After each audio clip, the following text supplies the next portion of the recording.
சங்கிகள் மிரண்டு போய் பதில் சொல்ல முடியாம தவிச்சு போய் இருக்கிறாங்க. சங்கிகள் மதுரையை ஏன் தேர்ந்தெடுத்தாங்க? கோயிலினுடைய உண்மையான ஆன்மீகத்தை குழி தோண்டி புதைச்சிட்டு இந்த கும்பல்லாம் ஆட்டம் போட்டுச்சு. ஆன்மீகத்துக்கும் சங்கிகளுக்கும் என்ன தொடர்பு? பக்திக்கும் சங்கிகளுக்கும் என்ன தொடர்பு? இந்துக்களை தான் நீ நாசமாக்கி நடுத்தரவில் நிப்பாட்டி இருக்கீங்க. அரசியலா அங்க போய் உட்கார்ந்துட்டா ஊனா எந்த நேரத்திலும் மாநாட்டை நிறுத்தலாம். வரவன் யாரும் மாநாட்டுக்குள்ள அரசியல் பேசக்கூடாது. இதான் முதல் அடியே. நீ போறது ஆன்மீக மாநாடு தானே. யாருக்கிட்ட இருந்து எந்த குன்றத்தை காப்பாத்த போற? எதுக்கு காப்பாத்தணும்? நீ யாரு? நான் ஒரு இடதுசாரி அமைப்புல இருக்கேன். நான் போய் என் நோட்டீஸை கோயிலுக்குள்ள கொடுத்தா விட்டுருவாங்களா? ஓ நோட்டீஸை நீ ஏன் போய் கோயிலுக்குள்ள கொடுக்குற? திருப்பரங்குன்றத்தை அயோத்தி ஆக்குவோம்னாரு. திருப்பரங்குன்றத்தை அயோத்தி மாதிரி ஆக்கிடுவாரம்மா. அப்ப என்ன அர்த்தம்? இதையும் பெரிய கலவரத்தை இழுத்து விட்டு ரத்த பலியாக்கி மக்களை கொன்னு குவிச்சு நாங்க ஆட்சிக்கு வருவோம் அப்படின்றதா அதுக்குள்ள இருக்கிற அர்த்தம். வணக்கம் தோழர்களே. தமிழ்நாட்டுல எப்படியாவது காலூன்றணும். தமிழ்நாட்டுல எப்படியாவது ஒரு மத கலவரத்தை உருவாக்கணும். தமிழ்நாட்டுல எப்படியாவது மக்களை துண்டாடி அதன் மூலமாக ஓட்டு அறுவடை செய்யணும் அப்படின்னு பல வேலைகளை பாஜக செய்துட்டு இருக்கு. நம்ம ஒன்னா பார்த்திருக்கோம். இப்போ நீதிமன்றம் தலையில பொட்டு வச்சிருக்கு. மதுரையில ஜூன் 22 நடக்க இருந்த அந்த மாநாட்டிற்கு, முருக பக்தர் மாநாட்டுக்கு 52 கட்டுப்பாடுகளை நீதிமன்றம் விதிச்சிருக்கு. ஒன்ன மீறினா கூட 5 வருஷம் தூக்கி உள்ள போடு அப்படின்னு நீதிமன்றம் சொல்லியிருக்கு. எதுவுமே சொல்ல முடியாம நீதிமன்றத்துக்குள்ள வாயடைச்சு போய் நின்று இருக்கிறாங்க சங்கிங்க. அதுதாங்க இன்னைக்கு ஹைலைட் ஆன விஷயமே. நேற்று நீதிமன்றத்துல கடுமையான விவாதங்கள் நடந்திருக்கு. முதல்ல இந்த சங்கிகளுடைய மாநாடே ஒரு அரசியல் மாநாடு. இந்த அரசியல் மாநாட்டை நடத்த விட்டோம்னா இது பக்தி மாநாடு தான் யாருமே கேட்க போறது இல்லை. ஆனா சங்கிகள் நடத்துவதாலே இது அரசியல் மாநாடு. இது போல பல மாநாடுகள் மூலமாக பல மாநிலங்கள்ல எரிச்சு சூறையாடி இருக்கு இந்த கும்பல். எனவே இதை தடை செய்யணும் அப்படின்னு சொல்லிட்டு மக்கள் கலை இலக்கிய கழகமும் அர்ச்சகராக பயிற்சி பெற்ற மாணவர் சங்கமும் சேர்ந்து ஒரு இடையீட்டு மனுவை போடுறாங்க நீதிமன்றத்துல. மதுரை சென்னை உயர் நீதிமன்றத்தினுடைய மதுரை கிளையில போடுறாங்க. இந்த நீதிமன்றத்துல போட்ட வழக்கு விசாரணைக்கு வருகிற போது தொடர் வாஞ்சிநாதன் கிடுக்கு புடியா விசாரணையில வச்சு செஞ்சிருக்காரு சங்கிகளை. சங்கிகள் மிரண்டு போய் பதில் சொல்ல முடியாம தவிச்சு போய் இருக்கிறாங்க. இதை எல்லாமே பக்காவா வெளிப்படையா ஓப்பனா அவ்வளவு விஷயங்களையும் எடுத்து அறக்கழகம் என்கிற தன்னுடைய தொலைக்காட்சியில், அதாவது யூடியூப் சேனல்ல தோழரும் தவமும் போட்டிருக்கிறாப்ல. உண்மையிலே இவங்களெல்லாம் பாராட்டணும்னு நான் நினைக்கிறேன். ஏன் அப்படின்னா சங்கிகள் மதுரையை ஏன் தேர்ந்தெடுத்தாங்க? நீ 6 படை வீடுகளை கொண்ட முருகனை கொண்டாடணும், முருக பக்தர்கள் மாநாடு நடத்தணும்னா பழனியில நடத்து, திருப்பரங்குன்றத்துலதான் நடத்தணும்னு எது இருக்கா? திருச்செந்தூர்ல நடத்து. ஆனா ஏன் இங்கேயே நடத்தணும் அப்படின்னா அதுக்குள்ளதான் அரசியல் இருக்கு. ஏற்கனவே பிப்ரவரி மாசமே ஒரு மிகப்பெரிய சிக்கலை அங்க உண்டாக்குவதற்கான வேலைகளை செய்து தோற்று போனார்கள் சங்கிகள். அது என்ன சிக்கல்? இது திருப்பரங்குன்ற மலை இல்ல, சிக்கந்தர் மலைன்னு சொல்றாங்க. யார் சொன்னா? நான் சொல்றது இல்லை. ஏன்னா நான் திருப்பரங்குன்ற தொகுதியிலே பிறந்து வளர்ந்துவேன். நான் சொல்லல, எங்க ஊராட்களும் சொல்லல. அது திருப்பரங்குன்ற மலை தான், திருப்பரங்குன்றம் தான், திருப்பரங்குன்ற தொகுதி தான். அப்புறம் அப்படி திடீர்னு சிக்கந்தர் மலை தொகுதியா மாறிச்சு. சிக்கந்தர் மலை அப்படின்னு யார் சொன்னா அப்படின்னா சங்கிகள் சொல்றோம். சங்கிகளுக்கு இப்படி இழுத்து விடுறதுக்கு ஒரு அவசிய தேவை இருக்கு. அதனால பிப்ரவரி மாசம் ஒரு போராட்டம் நடத்தி கோயிலுக்குள்ள போய் கொடியை வச்சு பாரத் மாதா கி ஜெய்ன்னு சொல்லி கோயிலினுடைய உண்மையான ஆன்மீகத்தை குழி தோண்டி புதைச்சிட்டு இந்த கும்பல்லாம் ஆட்டம் போட்டுச்சு. ரொம்ப சிம்பிள்.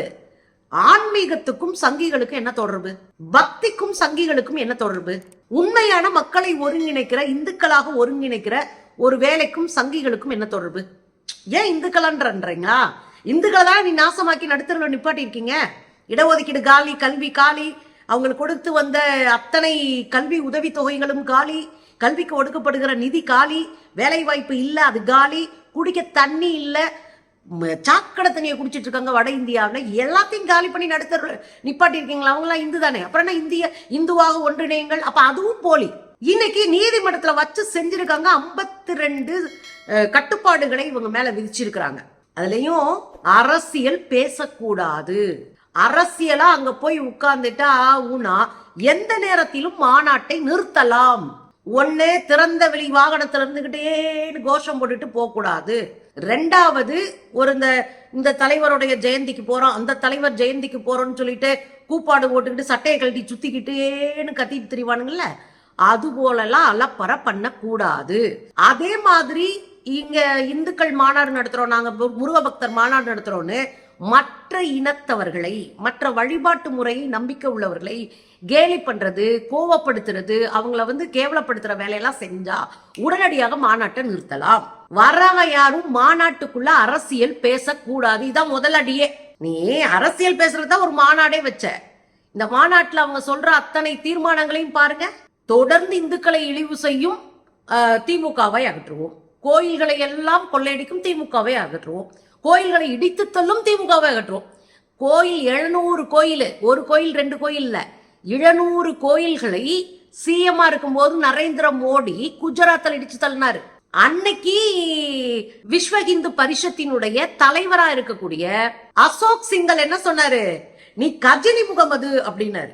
அந்த அமைப்புல இருக்கிறவரே, அந்த அமைப்பினுடைய தலைவரே மோடியை கஜினி முகமது, நீ அவுரங்கசீப்னு சொன்னார். என்னைக்கு?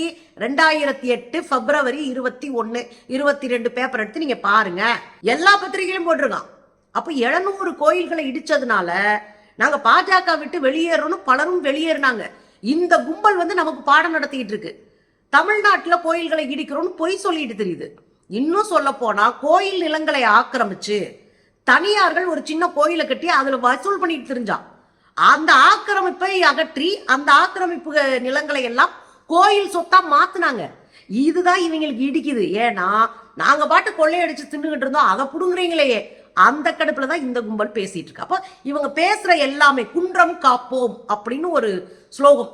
இப்ப கூட யார் சொல்லியிருக்காரு? நயினார் நாகேந்திரன் 2 நாளைக்கு முன்னாடி போட்டு ட்வீட்ல போட்டிருக்காரு, குன்றம் காப்போம். என்ன குன்றத்தை நீ காக்க போற? நீ போறது ஆன்மீக மாநாடு தானே. யாருக்கிட்ட இருந்து எந்த குன்றத்தை காப்பாத்த போற? எதுக்கு காப்பாத்தணும்? நீ யாரு? என்ன பறி போயிருச்சு? அப்படி இப்படி எக்கச்சக்க கேள்வி இருக்குல்ல. அப்ப குன்றம் காப்போம் நேத்து நேரம் சொல்றாருன்னா இவங்களுடைய நோக்கம் என்ன? அதுலயும் சொல்றாரு 2026 பாருங்க, இந்த மாநாடு முடிஞ்சோடனே திமுக வீட்டுக்கு அனுப்பிடுவோம் காடேஸ்வரன். யாரு என்னது எதவாவது உளறிட்டு இருக்கானுங்கன்னா இதுக்கு பின்னாடி தெளிவான ஒரு அரசியல் அஜெண்டா இருக்கு. இதைத்தான் நீதிமன்றத்துல வைக்கிறாங்க. நீதிமன்றத்துல வச்சுட்டு இந்த அஜெண்டாவை நிறுத்தணும், மக்களை பிளவுவாதத்துக்குள் தள்ளுகிற இந்த வேலையை நிறுத்தணும். பெரிய அளவுல தமிழ்நாட்டுக்குள்ள வாலாட்ட முடியாதுனாலும் ஒரு பரப்புரை பிரச்சாரத்தை மறைமுகமா திரும்ப திரும்ப திரும்ப திரும்ப திரும்ப பண்ணிட்டு இருக்கான்ல, அதை எப்படி நம்ம பார்க்க முடியும்? அது தவறான முன்னுதாரணமா போயிடக்கூடாது இல்ல. 1000த்துல லட்சத்துல 5 பேர் கூட அதை நம்பிடக்கூடாது இல்ல. அதுல நாம தெளிவா இருக்கணும்ல. மதுரை மக்கள் தெளிவா இருக்கிறாங்க. போயா நாங்கெல்லாம் பூரா மாமம் வச்சுனீங்கன்னா ஒண்ணுக்குள்ள ஒண்ணு மண்ணா தெரிஞ்சுக்கிட்டு இருக்கோம், நீ என்ன இடையில வர்றது அப்படின்னு மதுரை மக்கள் தெளிவா இருக்கிறாங்க. ஆனா சங்கிகள் இந்தியா முழுவதும் இருந்த ஆள்களை திரட்டி கொண்டு இருக்கிறார்கள். அதுல ஒரு சங்கி இன்னைக்கு கோயிலுக்குள்ள போயிருக்கு. கோயிலுக்குள்ள போய் நோட்டீஸ் கொடுத்துருக்கு. நான் கேட்கிறேன், இப்ப நான் கட்சியில இருக்கேன், நான் ஒரு இடதுசாரி அமைப்புல இருக்கேன், நான் போய் என் நோட்டீஸை கோயிலுக்குள்ள கொடுத்தா விட்டுருவாங்களா? ஓ நோட்டீஸை நீ ஏன் போய் கோயிலுக்குள்ள கொடுக்குற? முருக பக்தர் மாநாடுனா தெருவில் நின்று கொடு, தெருவில் நின்று கொடு, தெருவில் நின்று கொடுத்தீங்கன்னா வாங்கிட்டு போவாங்க மக்கள். வர்றவங்க வரட்டும், அது அவங்க இஷ்டம். ஆனா கோயிலுக்குள்ள போய் நின்று நான் கொடுப்பேன், ஏன்னா நான் பாஜகவினுடைய மாவட்ட தலைவர், எனக்கே பாதுகாப்பு இல்லைன்னா உங்களெல்லாம் ஒரு மண்ணா கூட தமிழ்நாடு மதிக்கிறது கிடையாது. ஆனா கூச்ச நாச்சம் இல்லாம இந்த கும்பல் போய் உட்கார்ந்துட்டு நோட்டீஸ் இஷ்யூ பண்ணிட்டு உட்கார்ந்துருக்கு. இதைத்தான் நீதிமன்றம் கண்டிச்சிருக்கு, இந்த வேலையை விட்டுரு அப்படின்னு.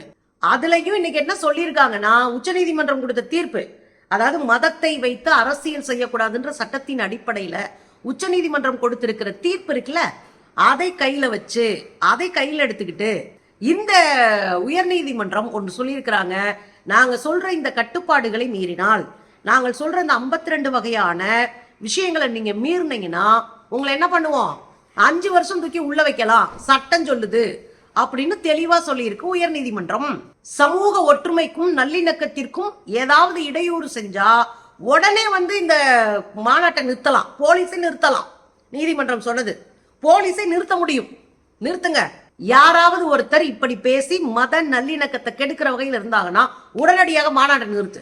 மாநாட்டு வளாகத்துக்குள்ளே எவரும் பேசக்கூடாது. உடனே கேட்கிறாங்க, நாங்களே எங்களை பாதுகாத்துக்குவோம், எங்களுக்கு போலீஸ் வேணாம். அப்பதானே ஏதாவது ஒரு கலாட்டம் பண்ணிட்டு போலீஸ் எங்களுக்கு காவல் கொடுக்கணும்னு சொல்லலான்னு. அப்ப நீதிமன்றம் தெளிவா சொல்லுது, அப்படிலாம் விட முடியாது. இது 4 வீல்ல இருக்கு, இந்த இடம் பாதுகாப்பு கொடுக்கணும், காவல்துறையினுடைய வேலை பாதுகாப்பு கொடுக்கறது, 2 ட்ரோன் பறந்துகிட்டே இருக்கும் அப்படின்னு சொல்லி நீதிமன்றம் ஒரு அதிரடியான உத்தரவை சொல்லியிருக்கு. அது மட்டும் இல்ல, எந்த இடத்துல யார் இதை அரசியல் பண்ணாலும் உடனடியாக நீங்க தகவலை எங்களுக்கு கொடுங்க, இது நீதிமன்றம் சொல்லுது. நாங்க போன முறை மாதிரி பிப்ரவரி மாசம் முருகரை காப்பாற்ற போறோம்னு சொல்லி சிக்கந்தர் மலையிலிருந்து முருகனை காப்பாற்ற போகிறோம்னு ஒரு போராட்டம் நடத்தினானுங்களா மதுரையில பழங்கணத்தத்துல நடத்தும் போது எச்ராஜ் என்ன சொன்னாரு? திருப்பரங்குன்றத்தை அயோத்தி ஆக்குவோம்னாரு. திருப்பரங்குன்றத்தை அயோத்தி மாதிரி ஆக்கிடுவாரம்மா. அப்ப என்ன அர்த்தம்? இதையும் பெரிய கலவரத்தை இழுத்து விட்டு ரத்த பலியாக்கி மக்களை கொன்னு குவிச்சு நாங்க ஆட்சிக்கு வருவோம் அப்படின்றதா அதுக்குள்ள இருக்கிற அர்த்தம். காடேஸ்வரன் சொல்றாப்ல 2026 இந்துக்களுக்கு எதிராக இருக்கிற அரசு காணாமல் போகும்ன்றாப்ல.